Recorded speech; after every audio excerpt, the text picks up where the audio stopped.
அனைத்து நண்பர்களுக்கும் இனிதான வணக்கத்தை தெரிவித்துக் கொண்டு ஒப்பந்ததாரர் சங்க தலைவர் என்ற முறையில் உங்களிடம் சில வேண்டுகோளை முன்வைக்கின்றேன்.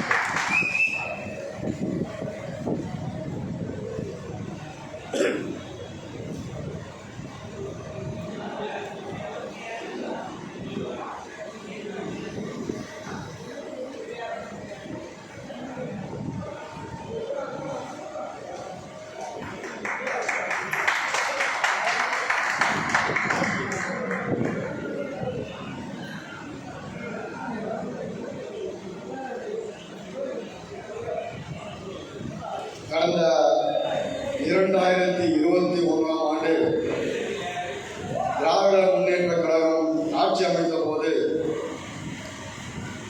அந்த நேரத்தில் நமது பொதுப்பணித்துறை அதிகாரிகள் சூழ்ச்சியால் ஒவ்வொன்றாக செயல்படுத்த தொடங்கப்பட்டது.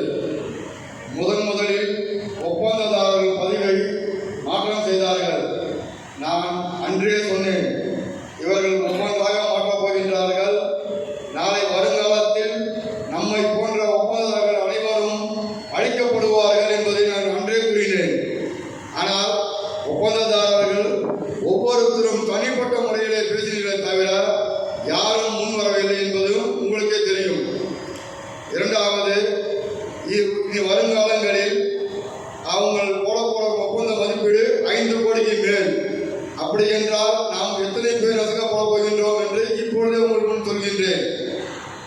காரணம், அவர்களுக்கு என்ன தேவையோ அந்த ஒரே ஒரு குறிக்கோள் மட்டும்தான். பணம் போடுபவர் ஒப்பந்ததாரர், பணம் வாங்குபவர் அரசியல்வாதி. ஆனால் நடுவில் இருக்கும் அதிகாரிகளுக்கு என்ன வேலை?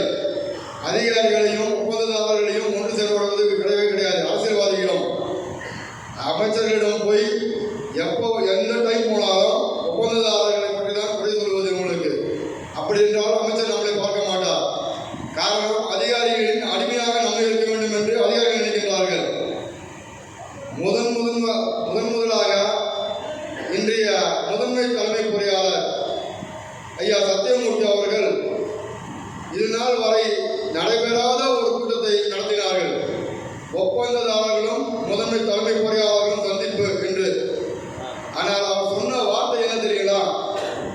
அதிகாரிகளும், அதாவது பொதுப்பணித்துறை அதிகாரிகளும் ஒப்பந்ததாரர்களும் ஒரு நாணயத்தின் இரு பக்கம் என்று கூறினார். இதை எத்தனை அதிகாரிகள் அந்த மாதிரி நம்ம கேட்டுக்கிறாங்க? நம்ம நாணயமாவே பார்க்கறது கிடையாது, இன்னொரு பக்கமும் பார்க்கறது கிடையாது. ஏன்னா ஏற்கனவே ராமசாமி சொன்ன போலையும் வினோத் சொன்ன போலையும் அவங்களே பினாமி கான்ட்ராக்ட் வச்சு வேலை செய்யறாங்க. இன்னைக்கு ஆளே தெரியாத கான்ட்ராக்ட் இன்னைக்கு வேலை செய்யறாரு. அப்போ நீங்க தான் அவருக்கு வேற ரிஜிஸ்ட்ரேஷன் கிடையாது. அந்த கான்ட்ராக்ட் இன்னொரு கான்ட்ராக்ட் தான் போல பண்ண கிடையாது. அதை செய்யறது ஒரு பெண் பொறியாளர், தென்கிழக்கு உபகோட்டா தென் பொறியாளர் அந்த லேடி செய்யறாங்க. அப்படின்னா போறப்போக்கு என்ன ஆகுது? உங்களுக்கு யாரையுமே மதிக்கல. கண்டிப்பா இனி பொதுப்பணித்துறையில நமக்கு மதிப்பு தேவையில்லை. அந்த மதிப்பை இனிமேல் நம்ம புடிங்கி எடுக்கணும்ன்றதுதான் முதல் குறிக்கோளாக வச்சிருக்காங்க. அது இல்லாம பொதுப்பணித்துறை அதிகாரிகள் இன்னைக்கு பாத்தீங்கன்னா அவங்களுடைய நான் சொல்ல தேவையில்லை. இன்னைக்கு அவங்க பார்த்தா வெளிநாடு சுற்றுப்பயணம் சொல்றாங்க. இன்னைக்கு கணக்காரன் சொல்றாங்க ஒருத்தர். அவர் மட்டும் கணக்காரன் இல்லை, இங்க பல பேர் கணக்காரன். அதில் நானும் ஒருத்தம் தான். இத்தனை பேரும் கணக்காரன் சொல்லியிருந்தா அப்ப நம்ம எந்த அளவுக்கு அவங்க நோக்கடிக்கிறாங்க நீங்க எல்லாமே தெரியும். உங்களுக்கு அதிகாரிகள் சாதாரண கிடையாது. இந்த கடந்த வருடம் மட்டும் 2023, 24 மட்டும் பொதுப்பணித்துறைக்கு பராமரிப்புக்காக வந்த பணம் 300 கோடி ரூபாய். இது எத்தனை பேருக்கு தெரியுது? யாருக்கும் தெரியாது. ஆனா ஆரம்பத்துல இருந்து நான் சொல்லிடுகிறோம், இந்த பணம் வந்திருக்குதுன்னு சொல்லிட்டு வள்ளுவர் கூட்டத்தில் 80 கோடி ரூபாய் பணம் கொடுத்தாங்க. 36 பணிகளா போட்டாங்க. அதை ஒரே ஒரு பொறியாளர், வேற யாரும் கிடையாது,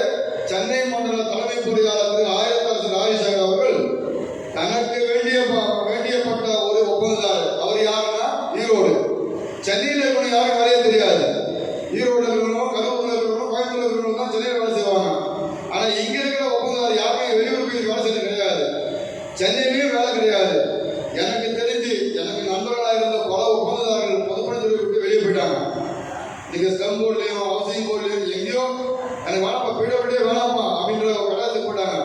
ஆனா அங்கிருந்து ஒரு சொல்றாரு, நான் பிடபிள்யூ பரவாயில்ல போகுது, அதோட மோசமா இருக்கு இந்த நாடுங்கிறாப்ல. அப்படின்னா என்னன்னா அதிகாரியோட ஆட்டம் நாளுக்கு நாள் வெறித்தனமா போயின்னு இருக்குது. இன்னையும் நீங்க திருந்தலனா, ஒப்பந்ததாரனா நீங்க திருந்தலன்னு சொன்னா உங்களை யாராலையும் காப்பாற்ற முடியாது. நாங்களும் போராடலாம், எவ்வளவு தூரம் போராட முடியும்? எங்களா நீங்க எல்லாரும், நான் ஒரு ஆள் கை தட்டினா பத்தாது, நீங்க எல்லாரும் சேர்ந்து கை தட்டுங்க. பொதுப்பணித்துறையை நம்ம மாற்றி காட்டலாம். நம்ம ஒன்றும் செய்ய மாட்டோம் சொல்லல, அதாவது அதிகாரிகளே நாங்கள் எதிரியாக சொல்ல வரல, நீ எங்களை நண்பனா ஆக்கிக்கோ.